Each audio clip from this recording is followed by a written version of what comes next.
The 2022 edition of the World SME Day focused on the theme, Resilience and Rebuilding MSMEs for Sustainable Development. It emphasized the need to reposition MSMEs' sustainability, considering the vital role they play in driving economic activities across the world. In over a decade, the non-interest finance market has proven to be a veritable source of sustainable financing, supporting infrastructure, financial inclusion, poverty alleviation, and developing capital global markets. The MSMEs post-COVID-19 pandemic are in dire need of sustainable funding to stabilize and support economic activities, thereby increasing job opportunities and curbing poverty rates in regions like Africa. Non-interest finance provides viable alternative financing model, and this edition of the Islamic Finance Weekly will discuss sustainable financing for MSMEs through the Musharaka Model, with Mohammed Ikram Thowfeek, founder MIT Global. MIT Global is a United Arab-based Islamic finance consultancy and advisory firm. It's great to have you on the program, sir. Alhamdulillah, all praise be to Allah, and Assalamu alaikum wa rahmatullahi wa barakatuh. May peace, mercy, and blessings of Almighty Allah be with all of us. Thank you very much, Bukola, for giving me this time on a great platform, and I'm really ready to share my humble thoughts with the audience, and I hope that we will have a fruitful session, what we call a thought-provoking session, so people will benefit how we can raise up the SMEs inshallah going forward. Thank you. Definitely, sir. Thank you very much once again for coming on the Islamic Finance Weekly. Now, let us start the conversation. The National Bureau of Statistics revealed that the number of MSMEs dropped from 41.6 million to 39.6 million, and this has taken a toll on Nigeria's economy. So, especially from the contributions of the subsector to the GDP, which dropped by about 3.5%. Tell us, how will you assess the role of MSMEs in national economic development? Alhamdulillah, I think that this is a real warning sign or a wake-up call to the government. I mean, you can't let the GDP to go down drastically. It will have an impact on everyone, all the economic indicators. So MSMEs are the real live wire or the backbone of an economy. They sometimes contribute more than 50%, 80%, 90% in some of the economies that they have benefited from the support of the MSMEs. Take China, Taiwan, Bangladesh, Indonesia. They have all contributed to the economic growth of their countries. And taking Nigeria, there are a lot of steps being taken. I mean, if I really bring down the recent MSME Day 2022, yes, there are a lot of input, a lot of thoughts from the top-notch people, and they have the real belief in supporting the MSMEs, wanted to do something.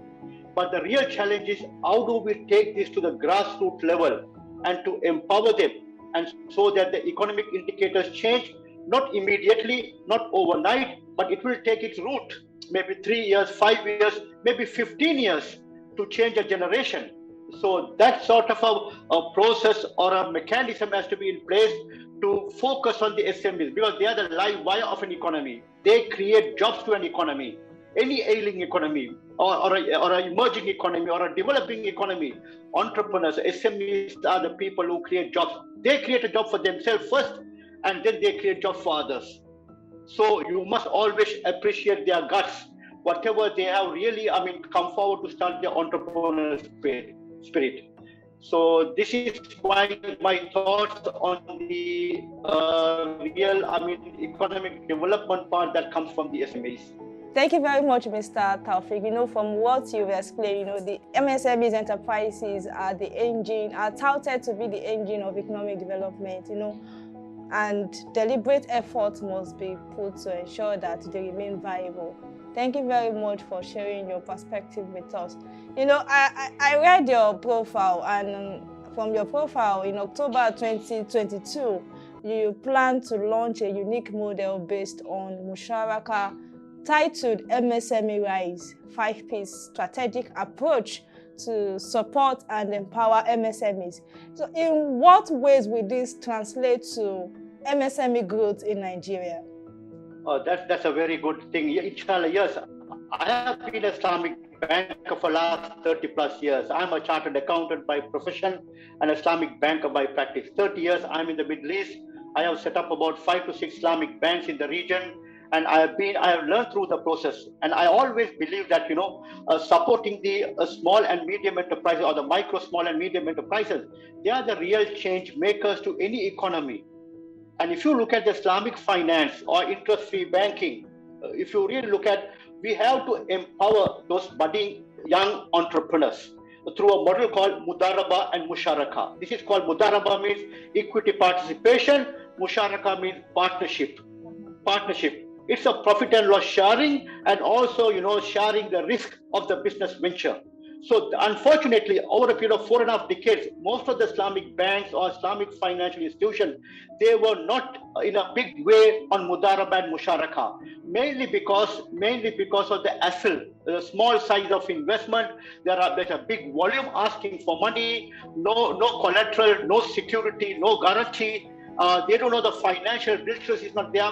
There are so many things they used to put it forward not to do any Mudaraba and Musharaka with SME. They said it's risky business.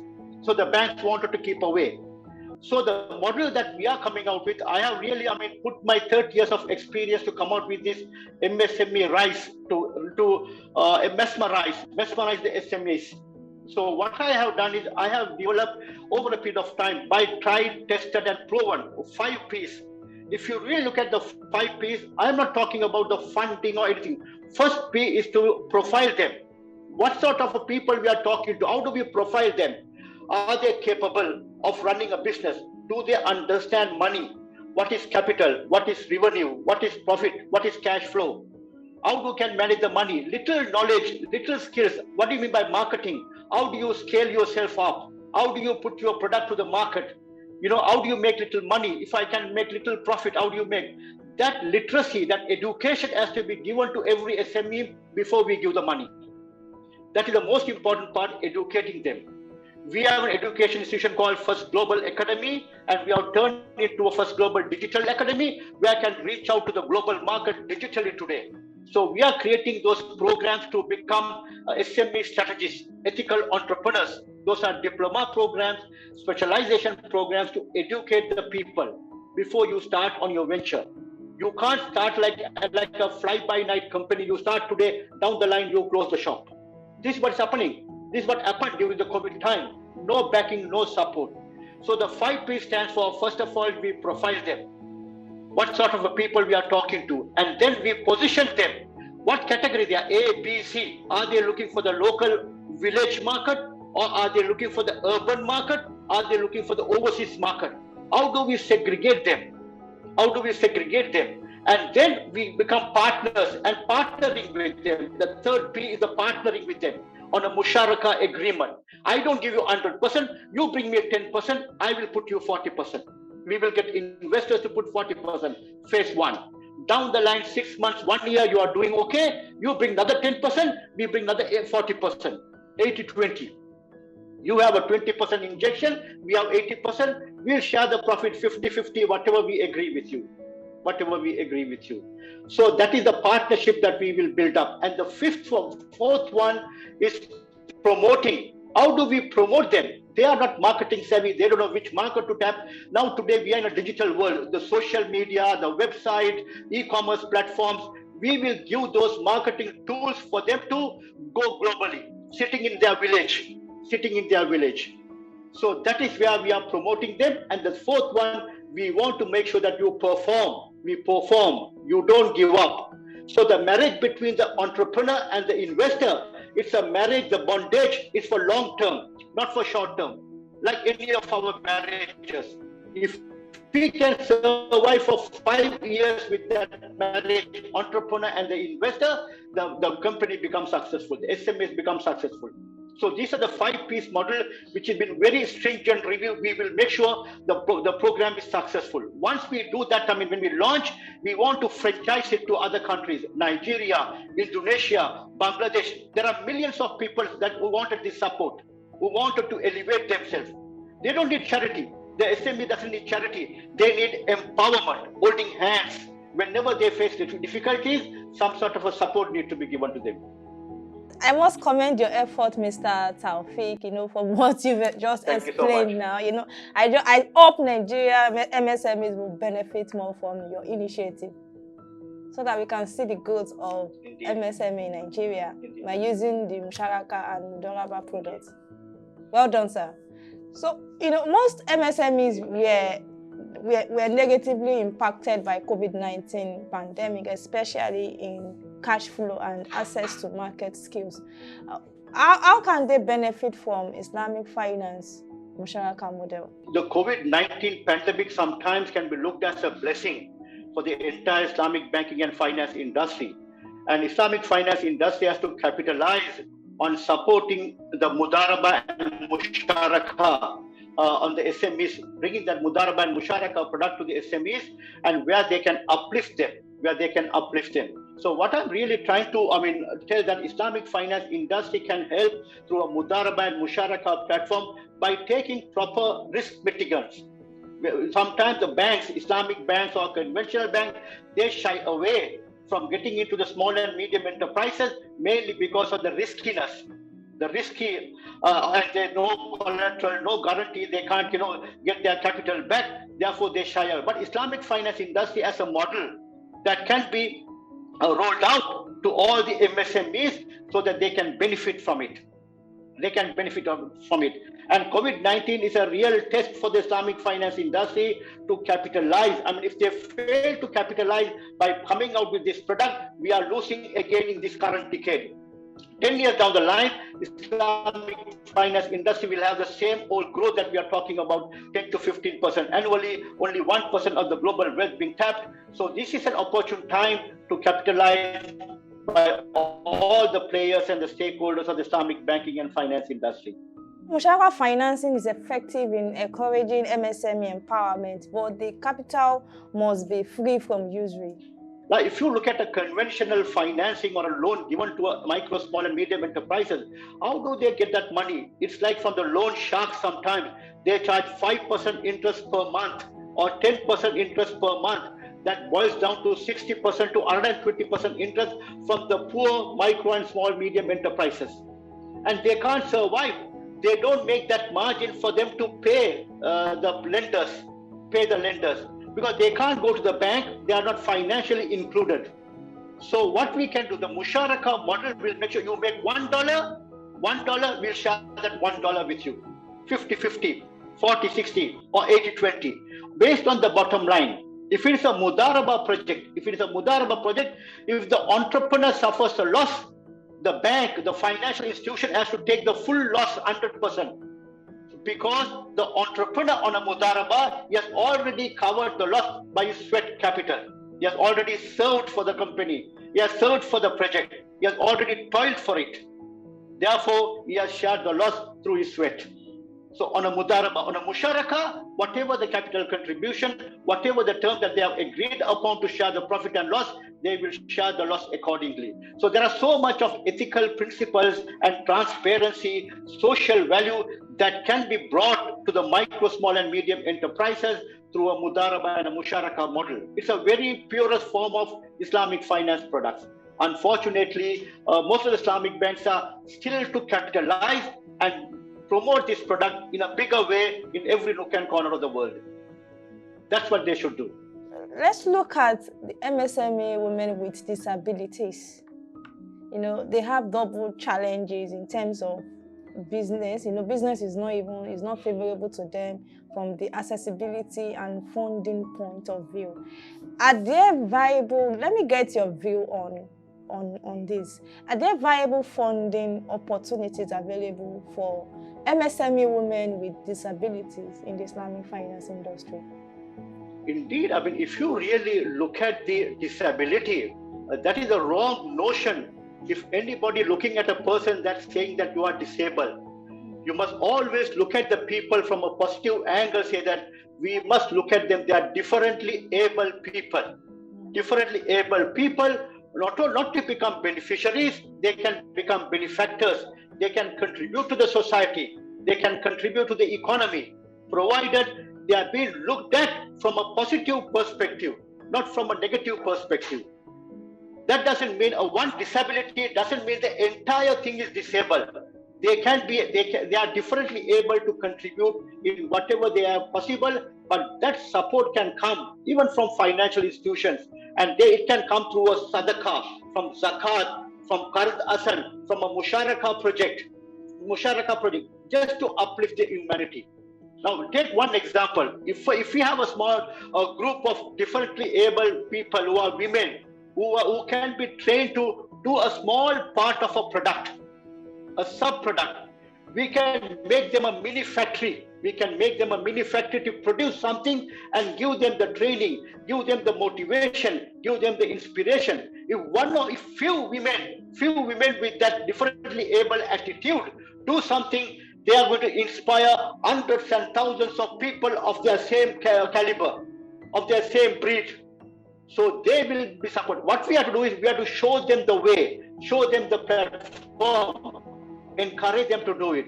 We must have a model to do that. I hope that our MSMERISE project will add value and look at this angle also, to make sure that people who are charities, they can contribute as a charity, as a zakat, or even a qard asana, a benevolent loan to support them.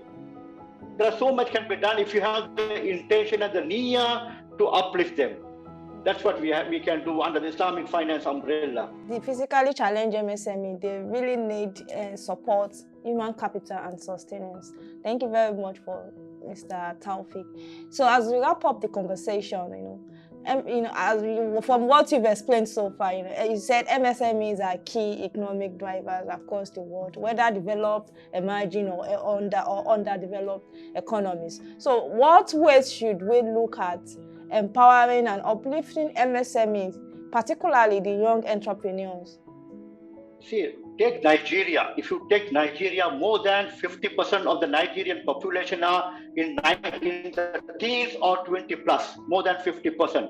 That itself a great blessing for Nigeria, a young population.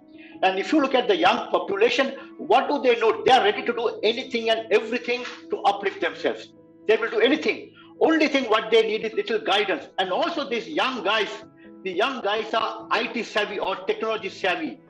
They are into their mobile smartphones. They can be used with the digital platforms to reach out wherever they are. So the young budding entrepreneurs, they can achieve what we achieved at the age of 40 years, they can achieve at the age of 20 years. 20 years. We took 40 years to achieve whatever we wanted to achieve.